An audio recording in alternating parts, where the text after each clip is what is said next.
How's it going, guys? Welcome to a really special episode of Ourthoughts podcast, YouTube exclusive. We're going to do something pretty cool. We're going to kind of do a analysis on the bonus tracks for After Hours, as well as the music videos that we've gotten up to this point.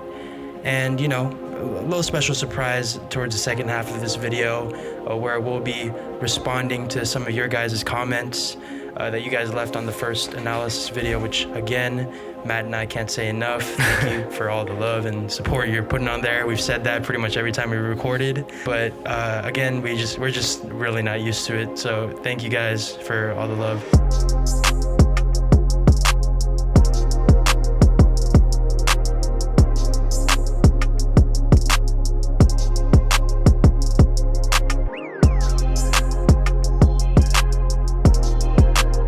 But yeah, let's go ahead and pick up right where we left off, starting with Nothing Compares.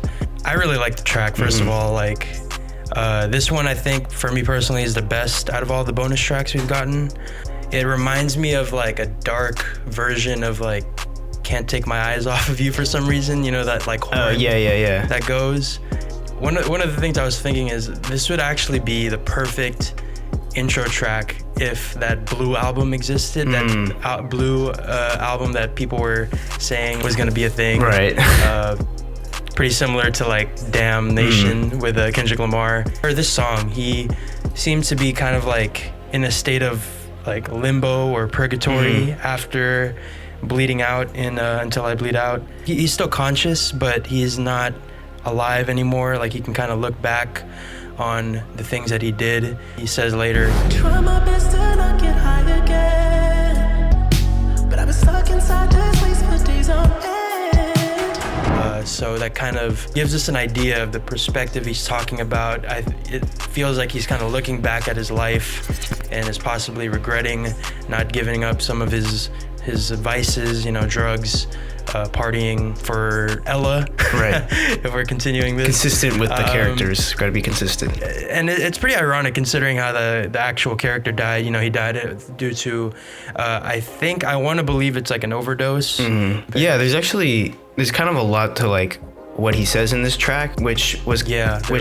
surprising for a bonus track. You'd think something with, you know, a lot of texture and a lot of like behind the scenes stuff and references to his life would be on like the main cut of the album. Abel, he like previously mentions how he has like a very hard time speaking his feelings, like he says on the second single, Blinding Lights. I'm just coming back to let you know I can never say it on the phone. Kind of referring to how Abel might have really strong feelings, maybe too strong that he can't really translate it right. But, you know, he is trying to fix the mistakes with his relationship, which has always been a challenge for him in every single album or project or whatever. Yeah. But you mentioned the line like asphyxiate or whatever, asphyxiated, were great vocabulary word, by the way. Word of the day there. Has like every letter in the alphabet in that word. He's referencing to like asphyxiate is a pretty like brutal thing. It means like you kill someone by like choking them, basically. Like you basically are choking them to death. Brutal. It's just pretty brutal, and it's just a testament to another metaphor he uses, saying,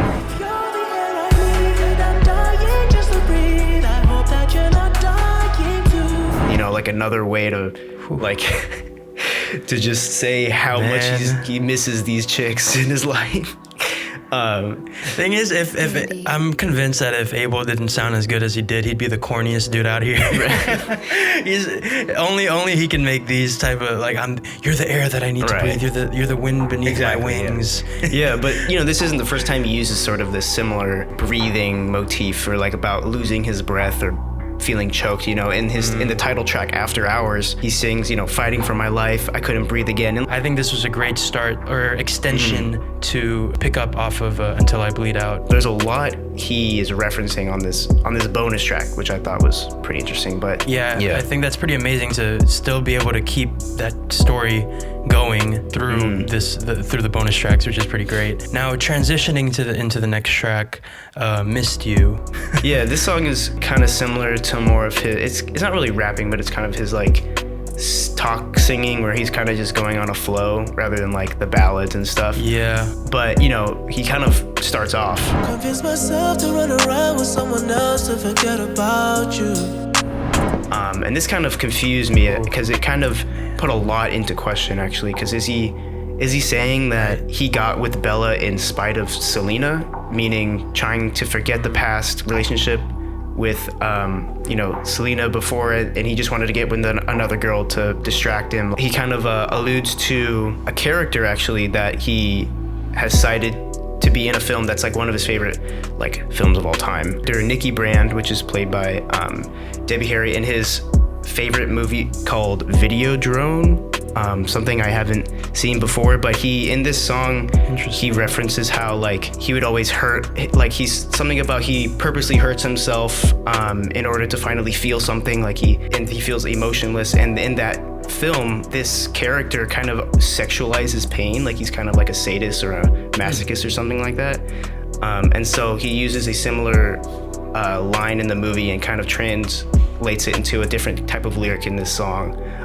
Again, just kind of going off on how love has kind of effed him up in like every way possible. And he's kind of like basically retroactively defending that, hearing his, you know, his ex, Selena, hearing her say his name is kind of like what he really wants.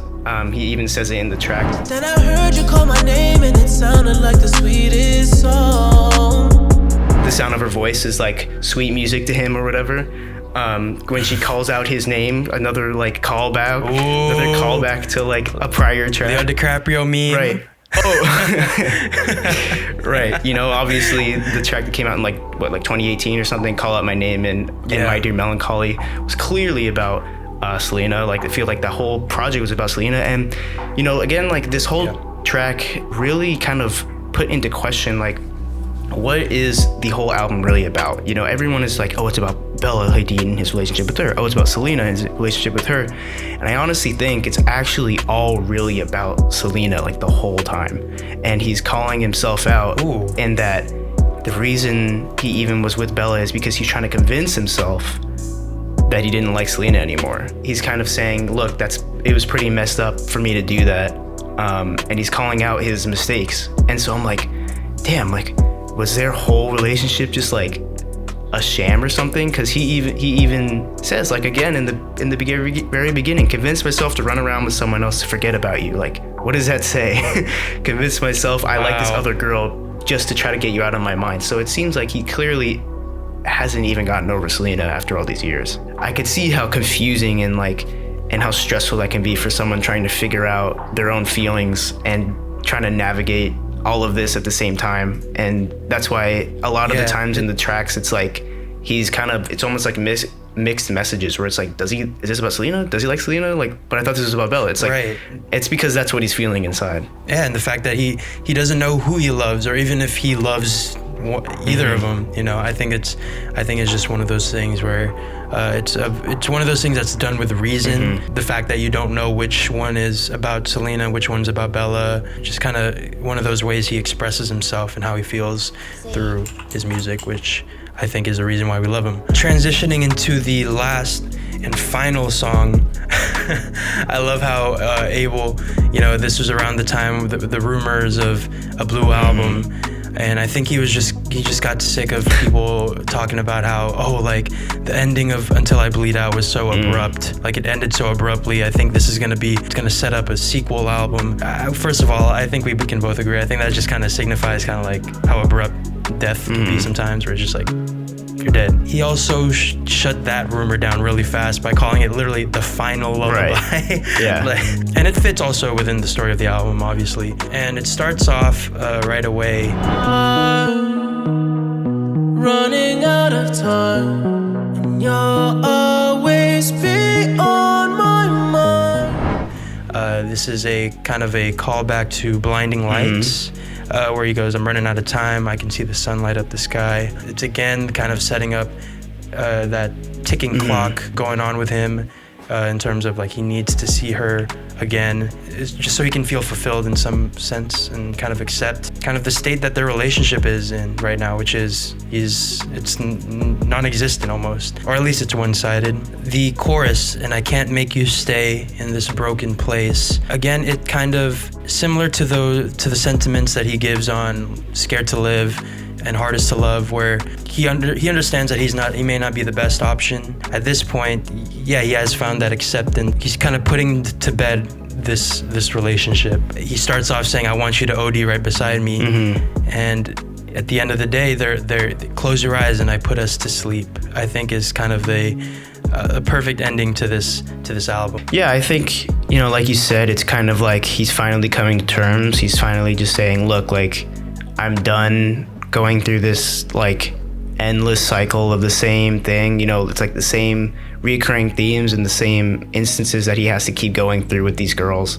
And he's like, you know what? I'm gonna just cut it off with both of you. Like it's done. Like we're both, put it to sleep. Exactly. Like let's just move on. And I think that's kind of, the final chapter. Like he says, the final lullaby, like the final thing that needed to happen with everyone involved with this weird love triangle, I guess. It's like the end of the movie when like the battle is done and the dust settles and he's finally just like falls and dies, basically, just like in peace, like sweet relief, basically. A perfect ending to the album, musically, this era, kind of a perfect bookend for it. However, it's actually not the end of this kind of After Hours era chapter that we're in, because apparently we're getting a bunch of music videos.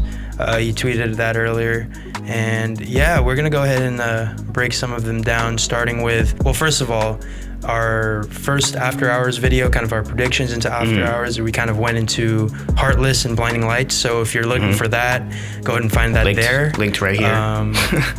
Yeah, somewhere. We can do cards now, which is pretty cool. We'll link it somewhere. But yeah, so we get the music video. It's kind of it's more of a short film than it is a music video proper. To After Hours. Yes. So After Hours, the music video itself, is pretty interesting. I think this is kind of the setup of where this alter ego, this like evil dark version of the Weeknd is born. Given it starts, we're introduced to his character, and the introduction is something out of like Joker, where we're at like Jimmy Kimmel and the audience is cheering him on, and he just did a live performance. Yeah. And I love that. I love a performance art type thing where you bring the character into the real world. Joaquin Phoenix did it for a movie. I forget which one. But I know Will Ferrell did it also for Ron Burgundy, where he showed up on Conan as Ron Burgundy. Yeah. So. Right. This was included for a specific reason. And as you can see, the shot in the beginning, he's like bowing, he's like, thank you, like everyone's cheering him on, everyone's hyping him up. Jimmy Kimmel's like, that was incredible, whatever. Like he says to him as he exits the stage, he kind of is walking down the long corridor of the backstage, and he's like, his hype, his happiness kind of quickly fades. What I saw in this was that as we were cheering him on as the audience, everyone says like, oh, they love when an artist has to go through some shit, because that means we're gonna get some good music, and like everyone can relate, and that means we can feel through the life of this artist. But we never really talk about how these artists really are going through some shit in their life, and we like to cheer it on. We like to encourage toxicity and like hopes for us to like live our own grievances through them and their music. But this can create almost an emotionless monster that I think is what happened to the Weeknd. Nobody actually talks about like what happened behind that headline, like what is the real reason. And obviously throughout this album he explains it, like it's some real effed up stuff that happened, and it kind of transformed him into this emotionless monster that we are cheering on, that we want to happen, and it's kind of broken him down. And so after he leaves the show, the shot changed, he becomes visibly depressed. He looks extremely alone, just wandering in the streets alone. Another testament how if I reference Kanye, how we like to crowdsource our self-esteem the way that many stars do when they look towards their fans for validation. And so after that validation is gone, it's like, was that even real? Was that even genuine? Like I still feel empty. Yeah. As he's in the train station, I've been to this exact train station, so that kind of freaked me out. But he becomes overwhelmed with these feelings in the train station, and it begins to consume him, and and it's like the final transformation to his worst self, to his most like toxic version basically, which allows him to walk right into that elevator and murder the boyfriend of that girl. So this After Hours music video is kind of like the origin story of this character. Yeah, I think this music video, first of all, we have to acknowledge just how amazing Abel has become as an actor. He perfectly embodies this kind of Elton John type character. If you've watched Rocket Man, very similar, where he has this, it's like the entertainer, like the clown who cries type of thing. Again, yeah, After Hours, really great music video. We got some pretty cool snippets also at the time of songs that would end up being Too Late and Faith. There's that saxophone solo from In Your Eyes that he walks past. That was a really cool, again, like that. I think I love stuff like that, like universe building type stuff. And what's funny is that he's actually in the next music video that we're going to talk about, In Your Eyes. He actually makes a quick cameo in the club during his solo. But yeah, what's great, as you said before, In Your Eyes picks up right after Hours. And at this point, he's become this final evil version of himself and is kind of chasing who I want to believe is his ex in some way. Like an ex who, maybe he was toxic to, one that he hurt her in many ways but kept her close. She ends up running away. By the way, between In Your Eyes and Blinding Lights, they're the most kind of blatant homages to the 80s style of music. So it really makes sense that the music video kind of reflects or is like an ode to those slasher horror movies from the 70s and 80s, kind of like Halloween, Texas Chainsaw Massacre, Nightmare on Elm Street. Obviously The Weeknd, again, amazing acting. He plays this kind of like this looming figure, and it really gives this sense of dread. Like you just like wonder like what's he gonna do when he gets his hands on her? Like is he gonna murder her? Is he gonna try to get her back? It's kind of that dynamic, which I really love. Good on her for thinking of getting the axe. First of all, like I wonder where she got that idea from, or like but and last but not least, we'll talk about the cutting of the head. Really great prop, really sick. I love just the idea of having that in your room, having your friggin' decapitated head. I love like the friggin' sound cue that happens right as she cuts his head off. There's like a little stab of a synth or a sax that really fits perfectly. And every time I listen to the song back, that image kind of ingrained in my head at this point. So it kind of helps make that song better. But her dancing with Abel's head, I think is really interesting. I think it's kind of supposed to signify kind of like how you miss someone more when they're gone. And no matter how toxic they might have been while you guys were together, she ends up loving him more after he's dead. Yeah. And like I said, he was actually actively trying to kill her. He killed her boyfriend. They could be the worst person in the world. But as soon as they're gone, you start to kind of miss the idea of them. It's kind of like where that cliche line in romantic movies where it's like, you don't love me, you love the idea of me. At one point, she literally starts reenacting how she killed him. Like, she puts her head down and is like waving the axe around like it's a toy. Like it's kind of a perfect way to lead this slasher horror film theme and lean it into the themes that we talk about in After Hours. Yeah, it reminded me of like the Thriller music video. You know how like the girl in Michael Jackson, he like turned into like this werewolf or something, and he like wants to attack her and she's running from him. So I don't know, just another reference. I think The Weeknd gets compared to Michael Jackson all the time just because of similar voice, and he obviously like covered Dirty Diana and stuff like that. But what's even crazier, in a more subtle music video that we're gonna talk about, Until I Bleed Out.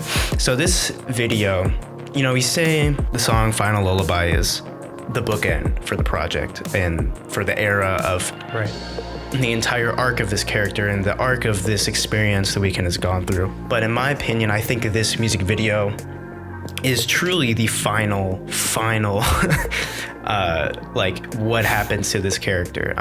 Mostly because I think it's the last music video we got. It's the last thing that was put out in reference to the rollout of After Hours and everything that surrounds it. And so I'll get into how I think this is like the final demise of his character.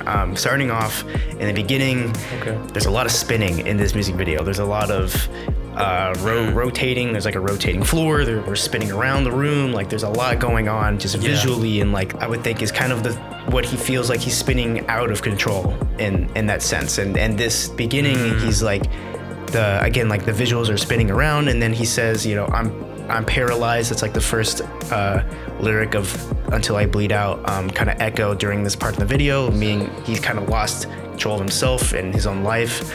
And then we kind of start to pull out, and we see a ton of balloons in this party, you know, again, obvious callback to House of Balloons era, where it's like confetti and there's women everywhere, and the balloons are kind of absorbing the entire frame. And then we get this really weird sequence. It's very quick, but it's a close-up of his face, and his eyes are rolling back, and his face becomes like deformed, and almost like someone is like putting a knife through his cheek. Yeah, like almost, something is coming out of his skin from the inside of his face. And that's cut to an image of a woman looking at him, and is seen as like a really bad like LSD trip or something, because he's seeing basically in this room all of his demons right in front of him, and even his own reflection scares him at a scene. I've looked up like people's experiences with like a bad LSD trip, and it feels like the floor is sinking or the floor is spinning, and you're kind of stuck in this endless world, like similar to how it literally in the music video, the floor is spinning and moving, and we are spinning and moving, and he also is sinking down. And this house of balloons, I guess, that this party is happening, has all of his past temptations right in front of him. You know, there's drugs, women, the demons like that are like these weird statues that show, and he wants to try to escape this room or this house, which is the same message of the song, and how he, quote, and I don't even wanna get high no more, just want it out of my life. Trying to escape this mentality, and he's trying to get out of his past ways, and meaning this could be like the climax of the Scary Movie. If this whole album is like one long thriller movie, this is kind of the climax of that movie, where they finally face the demon and they get rid of it, and it is finally out of their lives. It's like the scariest part. And again, like the demons and the women are seen like grabbing him and like physically dragging him to the floor, like physically trying to pull him back as he's trying to escape out of this house of balloons. And they try to bring him back to his old ways, but he's shown like losing the fight between him and his demons. And then ultimately, the video, kind of towards the latter third of the video, it's a quick scene where he's in the desert, like in the middle of nowhere, truly like isolated in some desolate landscape. Another motif that's been used is the theme of isolation, where he then collapses in the middle of the desert, and this scene is intercut with the scene of him collapsing in that same exact position in the house of balloons, I guess, amongst them, like a pile of literally a pile of all his past temptations, all the things that have caused him to go down the wrong path for the past few years. And he's finally like, this can be seen as like a signifier that this was really just one chaotic mental breakdown happening in his own mind. Like this never really happened. This is all happening in his mind, given like the kind of surrealness of the desert scene, how it parallels to the scene in the house. It's all contrived. Something like a bad dream is what it looked like. And this can be seen as the last song, or the last moment of this character, as it is the music video for the last song on the album, as like this is the track where that part of him has finally died and he can move on with his life. You know, even though he did die technically in the In Your Eyes music video, his head was freaking chopped off. That was more like physically, his physical form of that evil side of him has died, but there is still a mental and internal conflict that he has been trying to let go. This is kind of a signifier that even though he may have left those girls, they're not in a physical relationship anymore, he has finally moved on mentally, and like has finally completed this healing cycle of letting go of that evil version, that alter ego of himself, the guy who's on the cover of After Hours. This is like his final demise in this music video. So I thought it was pretty incredible how he was able to come full circle with so many references to other albums and tracks on this album, and probably some that have went way over my head. I think it's pretty clear that this is kind of like the final moments of this character, where we see him just crumble on top of a pile of all his past wrongdoings, basically. which is pretty crazy. I also think it's a commentary on his career as a whole. I think before After Hours, I think the most frequent complaint you get about The Weeknd is that he's never going to make something close to trilogy, or like he's never going to top trilogy, or he's never going to, you know, people always are going to say like, I want that trilogy, Abel, all that. I think this was also a commentary on, that's not who I am anymore. Yeah, totally. Yeah. I'm singing all this stuff about wanting to improve, but I really do want to improve, guys. Like, I can't be in that place all the time. And I think that he has seamlessly transitioned into a new, I don't even know how to describe it, but he's successfully transitioned into this new phase, I think, of, you know, being able to be this vulnerable and being able to, you know, speak on his improvement of himself and still be able to make good music. And I think he proved that with this album. I think this music video was just kind of like a final statement. It's just icing on the cake, the fact that it's literally taking place in a house of balloons, which is just like a perfect kind of, you know, goodbye to that era, that idea of who Abel is. And I think we're gonna start transitioning into who he actually is. And I hate that I'm already going into next album mode, but I am excited to see where we go from here.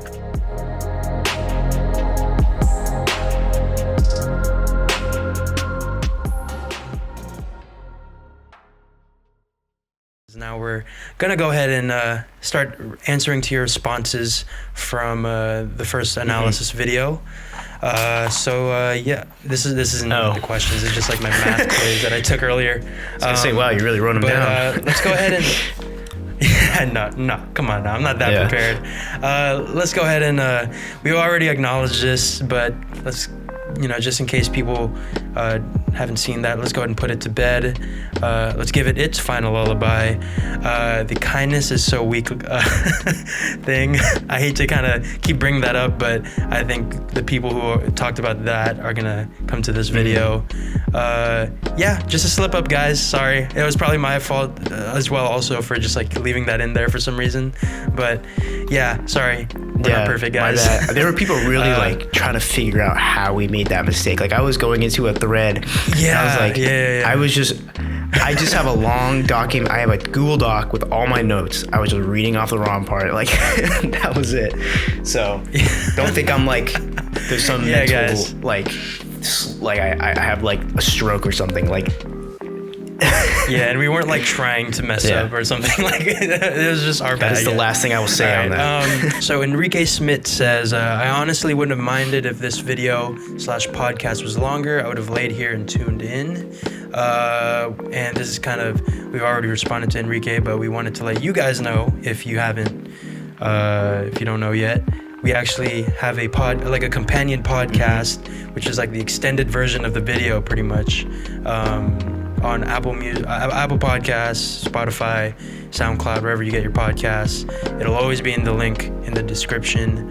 And that's where we started. So there's a lot of episodes on there that haven't been made into videos. We just started on YouTube, but yeah, if you want to go into, we've been doing it for the past like 2 years or so.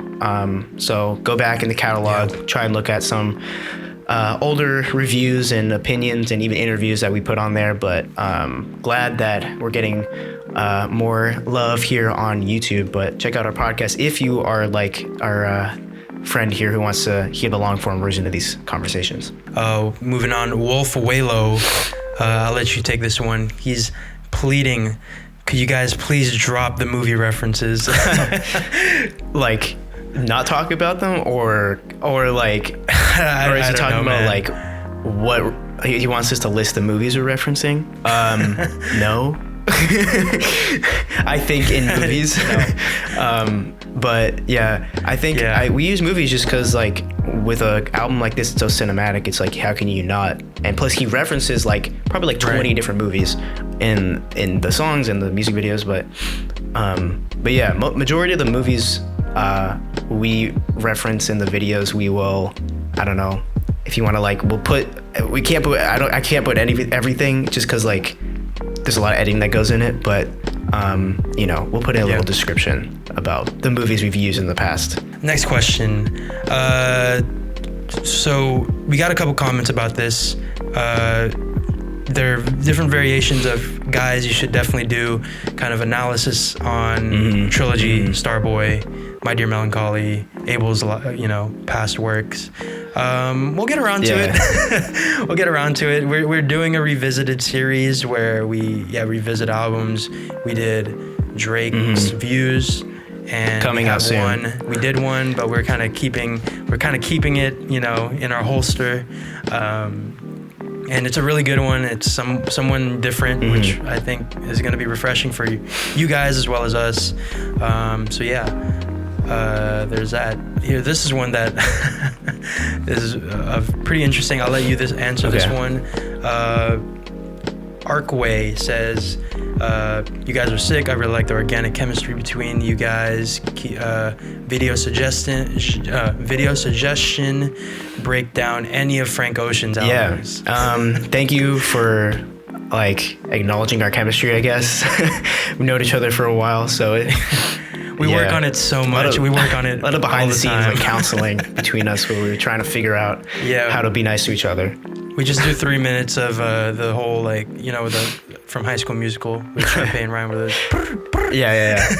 That's how we build our chemistry. But glad you brought up Frank Ocean, because he's my all-time favorite artist. I think it would be really cool to do a deep dive or a revisited series, especially on some of Frank Ocean's past work, maybe on Channel Orange or Blonde. But let us know what you would like to see from Frank Ocean, because I could talk for a while and I can go really deep on any of his projects or his singles or any thing like that. So just let us know in the comments what you want to see. Always do that in the comments. Give us suggestions of what you want to see, because in the end, we love talking about this, but we also want to make sure you guys are enjoying it too. So if you have any suggestions of Frank or other artists, just let us know. We actually have a podcast episode all about Frank Ocean. I wasn't there. It was Matt and Maya who did it. It's our second episode, I think. So if you want to scroll all the way down to that, check that out. Yeah, I can link that too. It could be kind of a cool kind of prequel to whatever we do next with Frank Ocean. This is one from Neko. Basically, this one's just kind of a fun one. It's the one where he said that apparently one of our voices sounds a bit like Abel's talking voice. So I wanted to go ahead and ask him, leave in the comment below, which one of us it is, because we do not sound like Abel's talking voice. We already acknowledged this in the previous, or I think in the podcast episode that's yet to be released. But just be curious. Let us know. Davian D says, I do believe this whole album is a double metaphor about secret societies in Hollywood. Oh, okay. That's it. That's the whole sentence. That's the whole comment. Yeah, I guess I think I don't know. I haven't really seen much reference besides maybe that one reference of that guy who disappeared. He was this big music industry dude. We referenced this in our full After Hours deep dive, but I don't know. I mean, if you can back it up, I would be interested. But I think this is mostly about his relationships in terms of needing to leave LA. It's because of his past exes. Hey man, if you're down to make a 30-minute video, I'd love to see you. Conspiracy.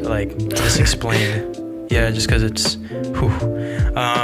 Last question here, from Baby G. I always wonder if singers' exes ever listen to their music knowing they're referring to them. I actually have a funny story about pertaining to this question. So we came out with an EP, the Ourthoughts EP Volume 1. Go ahead and check that out below, somewhere in our YouTube channel. Somewhere, I'll link it on the screen.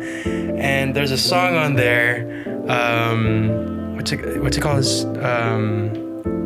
It's a sad boy song, or what do you remember? Wish You Well, I think it was. Wish You Well, sorry. I think, we just referred it to as a sad boy song before, and then we just called it Wish You Well. We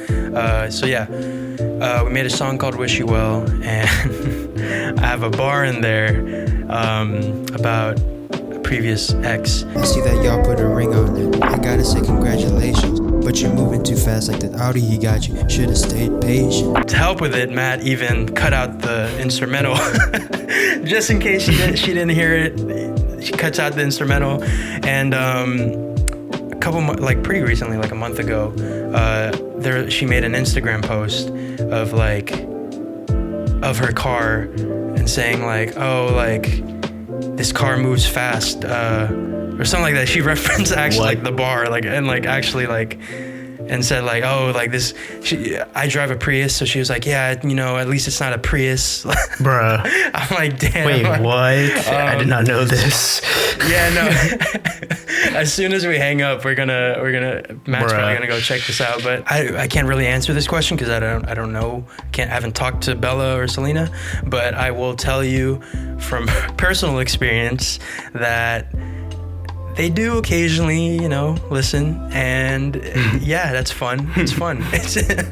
So yeah, there you go. Just a little fun anecdote for you guys. Definitely go check out the Ourthoughts EP, by the way. That's something that we just felt like doing. So yeah, it's kind of check that out. Little joke EP. But I guess we do talk about some serious shit there. But yeah. Oh man, fun stuff. But yeah. But yeah, on that note, I think that's yeah. Thanks for yeah. sticking around. I know how much you guys have been looking forward to this video. I've gotten so many requests asking for the 3 bonus tracks in the music videos analysis. So here you go. Here is what you've been asking for, and let us know what you guys thought. If you this opened up your mind to something that you didn't even realize, that this kind of changed the way you listen to it, or that you think we missed something, because inevitably we probably missed something. So just let us know in the comments below what you guys thought. Please leave a like and subscribe for more videos coming soon. We got a lot of really dope stuff in the works right now, and a lot of videos coming out just in the next coming weeks. So let us know what you guys think. If you guys again want to listen to the long form version of these videos, go to our podcast that's on Apple Podcasts and Spotify. Just search up Ourthoughts Podcast, and also on SoundCloud. But hit us up on social media, Ourthoughts Podcast on Instagram and Twitter, and email us ourthoughts at thepodcast@gmail.com. But yeah, we'll catch you guys next time. Peace.